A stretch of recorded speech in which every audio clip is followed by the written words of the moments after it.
So we're discussing still design, right? And the 3 previous chapters were about column sizing, dimensions, and shape. They were about management systems on those columns and about the column internals for redistillations, packing, plates, perforated plates, bubble caps. This is going to be the 4th and final chapter movie on still design, and we're going to focus on boilers. But before we do that, before we dive into boiler design and what you should think about when you consider purchasing a certain setup, I want to look at materials a little bit, because our columns are made out of stainless steel, and we often get a question like, why is everybody else, not everybody else, but why are many other manufacturers of distilling equipment using copper? And the answer is very easy. If you use 1870 technology or pot stills that basically were invented commercially in the 12th century, you work with those materials because that's tradition. And if you don't understand why things should be different, you stay with the same. If you've never heard about automobility, you just take your horse to go to work, right? The reason why so many stills were and still are built out of copper is quite simple. Copper was abundantly available in the past. Very cheap, affordable, and easy to bend. So you can manipulate it. Just hit it, heat it, and change its shape very easily. So it was a very easy go-to material to make stills from.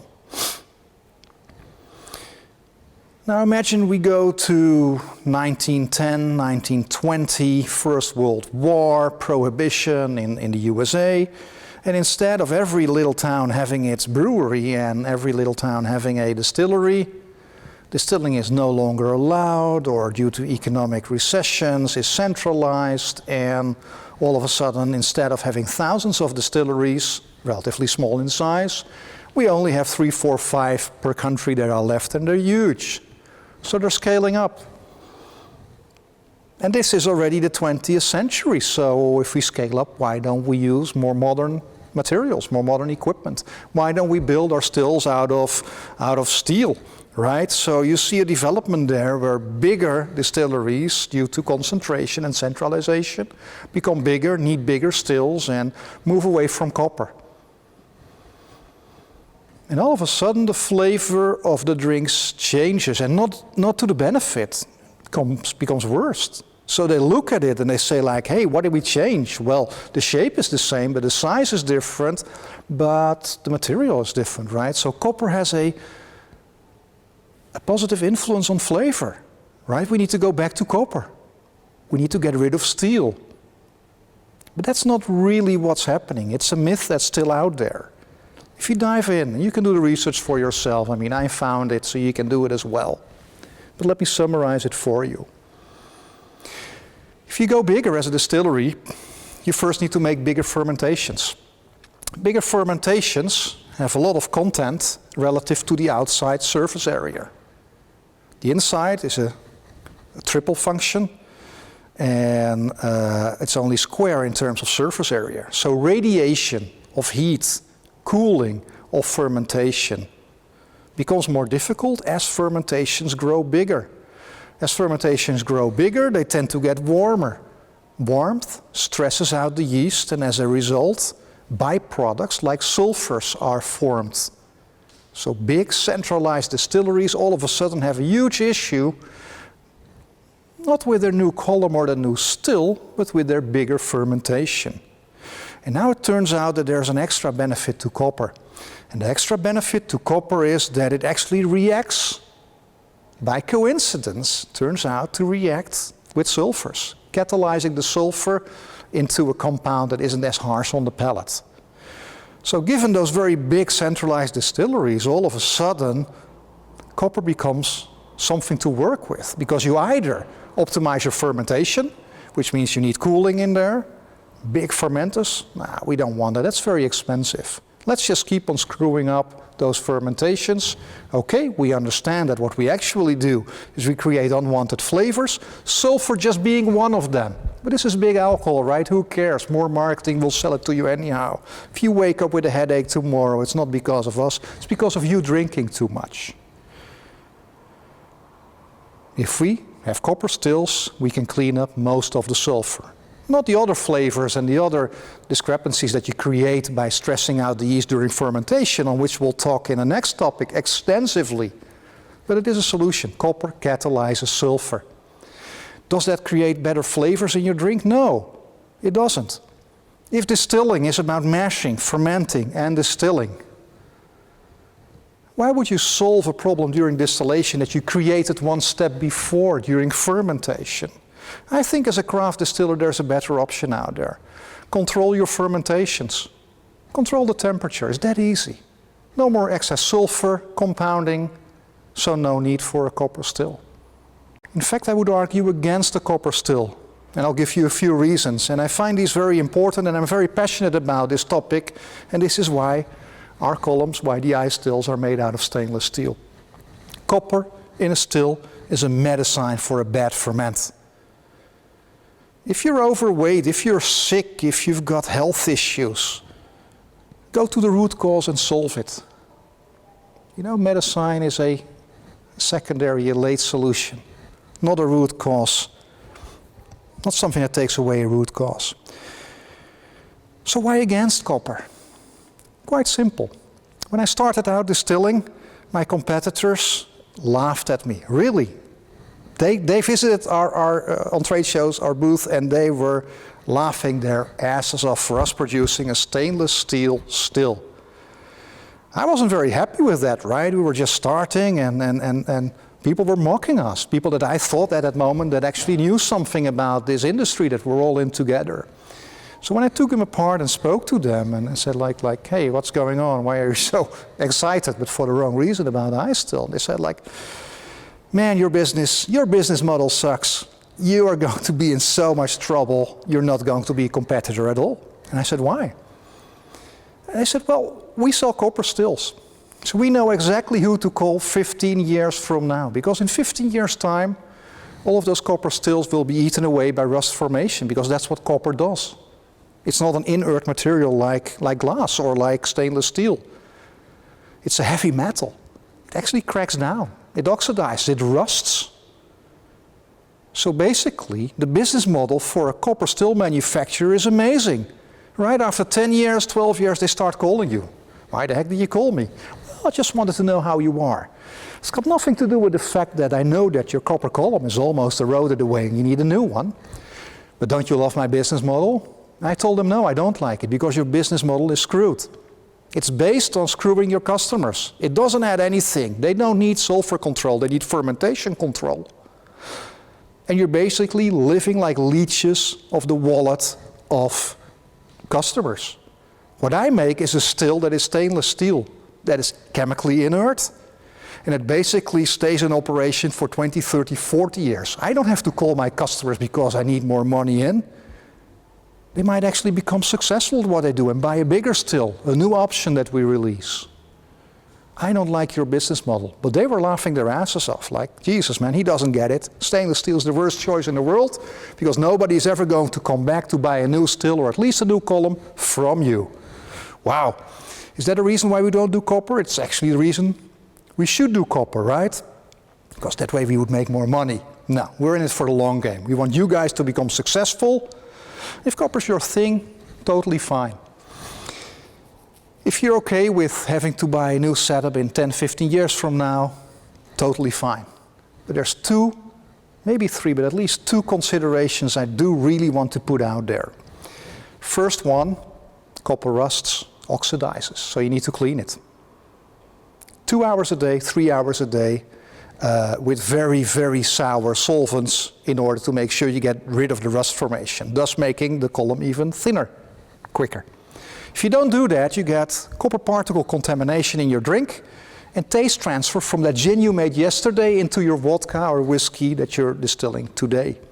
So it's 2-3 hours more work a day with chemicals, and you will still rust infect, copper rust infect your drinks.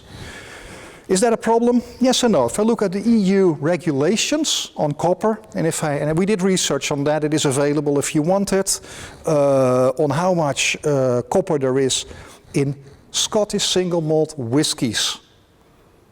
What we found out is that there's so much copper in there, even though those distilleries are running continuously, and most craft distillers run maybe 3, 4, 5 times a week, so there's more time for oxidation.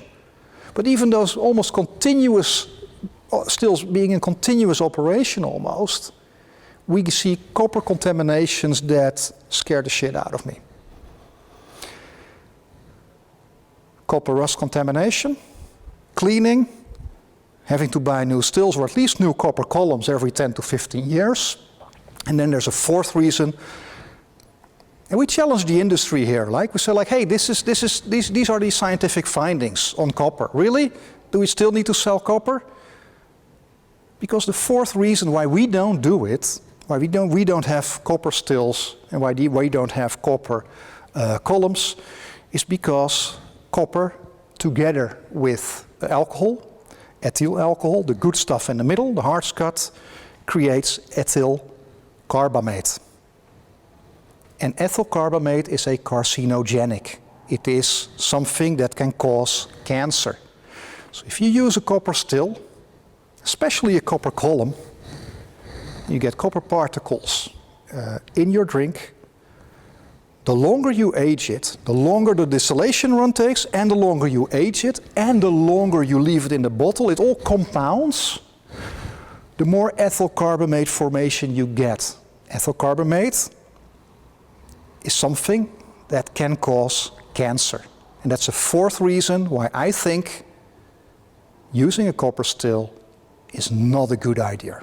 Now, we still understand, and we really need to go and look at boilers, so stay with me for a little while. We understand that some people do not have the money, already have the distillery in place without temperature control for the fermentation, so they create maybe too much copper. To help them out, we created these copper waffles, our invention. You basically put 1, 2, or 3 in the column, just by hand through the manhole. It's 5 seconds work. And 1 copper waffle is like the same surface area as a copper column. So if you do have a sulfur problem, instead of making your whole system copper and corrupting your drinks as well as your business model, why not just put one of our waffles at the bottom of your stainless steel column? Same surface area, but it's very light. You can take it out so it doesn't oxidize after the run. And it sits low in the column. Low in the column means that actually particles blowing over, the chance of that is minimal. Not an ideal solution. The ideal solution is perfect fermentation control. We'll get to that later in the course. This is an intermediate solution. And I hope you now understand why talking about materials is basically, for us, stainless steel or glass, because they're inert materials that do not cause sickness in our customers. Now, let's continue with boilers, because we wanted to talk about boilers. Boilers are important because the still is almost like a closed system, right? The boiler has a liquid and creates and presents the gases to the riser or to the column. So it's very important what kind of boiler we have. And one of the designs that I mostly see out there is a boiler that is relatively high and relatively not very wide. So it's higher than it is wide. And let's say that it's a size 1,000 liters, 255 gallons, doesn't matter. And let's say we turn this somehow upside down and we create a boiler. I hope my drawing is correct. That is somehow maybe as high as it is wide. Let's say they both have a gross capacity of 1,000 liters or 255 gallons gross capacity. And let's say we've got the same columns on top of them and the same heat source, the same sort of insulation, so they are performing the same. They're not really, but let's say the starting points at least are the same. And let's say we boil at around 10 kilowatts. Like in the previous example from 2, 3 movies back. The gases come out of the liquid. And as it starts to boil, there is a certain amount of surface area in a boiler where those gases get released. And since this boiler is narrower in design, even though the same gross size, than this design, what basically happens is that the energy, the 10 kilowatts of gas formation, in this design have around twice the place, twice the surface area to evaporate, to boil off from. So the energy translation in terms of liquid movement is relatively okay. And maybe I exaggerate a little bit. Really thin boil up. You know what a boil up is, right? You start to cook some potatoes, put the water in a pot on a fire, bring them to a boil. If you put the fire very hard, you get a lot of bubbles and a lot of movement in the liquid. If you turn it on a simmer, well, simmer, right? The word tells it. It still boils, but very gently so. A system which has much less surface area, but the same energy going in, the same gas formation needing to go out, will create, by definition, a much higher boil-up. Now, why is this a problem? This is a tremendous problem in distilling. Because if you create a high boil-up, in order to prevent liquids instead of gases entering the column, you need to lower the filling rate. If you go for a relative wide boiler design, you get less boil-up, less aggressive boil, less basically entrainment, like we talked about with plated stills, of liquids traveling up unwanted into your column, screwing things up over there. It means we can have a higher filling rate. And that basically means that if both systems are 1,000 liters gross capacity, this one can be filled, depending a bit on how we size it correctly, 81 to 83%. So in a 1,000 liter boiler, we can put 810 to 830 liters. We can use almost all the space in there. In a more narrow boiler design, because we have to compensate for boil-up, in general the filling rate is around 65%. Now this is a very important point if you want to do your math on how much you're going to make, how much you're going to sell, what the profit margin is going to be, and how much stills and fermenters and labor you need in order to make that. Because if you think you buy a 1,000 liter still or a 1,000 liter boiler that can process 1,000 liters, you may be mistaken, because maybe you buy a 1,000 liter still or a 1,000 liter boiler, but you can only fill it with 650 liters, so your business plan falls apart. And again, I've challenged the industry there, and I've told them, like, why the heck are you speaking gross capacities, right? I think that's fooling the customer, because he thinks 1,000 liters will fit into it. And they said, yeah, but gross is fixed, right? It's gross and it's 1,000 liters. If you fill it half, it's 50%. Maybe you fill it for 60%, it's different. So we feel, they told me, very comfortable with communicating gross boiler sizes. We don't do that, we communicate net boiler sizes. So that if you buy an iStill 500, you know this 81 to 83% is 500 liters. If you buy an iStill 5000, you know that the filling rate is exactly 5,000 liters. We need to build it 6,000 liters, but who cares? But here you need to build it 7,000, 7,500 liters in order to process 5,000 liters. So you need more material. Bigger still. But also, if this is the column,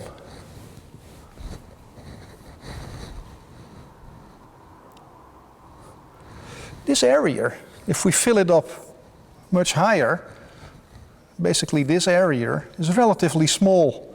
Where this one, if we can only fill it up for 65%, there's a huge area that is basically without liquid contact. So there's part of your boiler, a big part of your boiler, if you cannot fill it to 81, 83%, that is basically a heat exchanger with the outside world. A lot of gases actually cool down and fall back. So the whole system's efficiency, overall system efficiency of a narrow boiler is tremendous. It's not just a difference between 65% fill rate and 81% fill rate. It's also that you create triple to quadruple the amount of unwanted inner boiler reflux. Basically, gases liquefying, falling back into the boiler, not having reached the column, not coming over in your drink. An inefficiency, a grave inefficiency. Filling grates, inefficiencies, and there's more. The column has to process the gases. And you remember how important vapor speeds are in order to create consistent quality, high quality product, to have control over your smearing, to have control over your cut points. What do you think happens to a column in terms of vapor speed? If we have a tremendously high boil-up, do you think this is a very stable gas bed for the column to draw from? I don't think so, because there's high pressure, low pressure, high pressure, low pressure constantly. Constantly pushing, sucking, competing with the column, pushing through the column.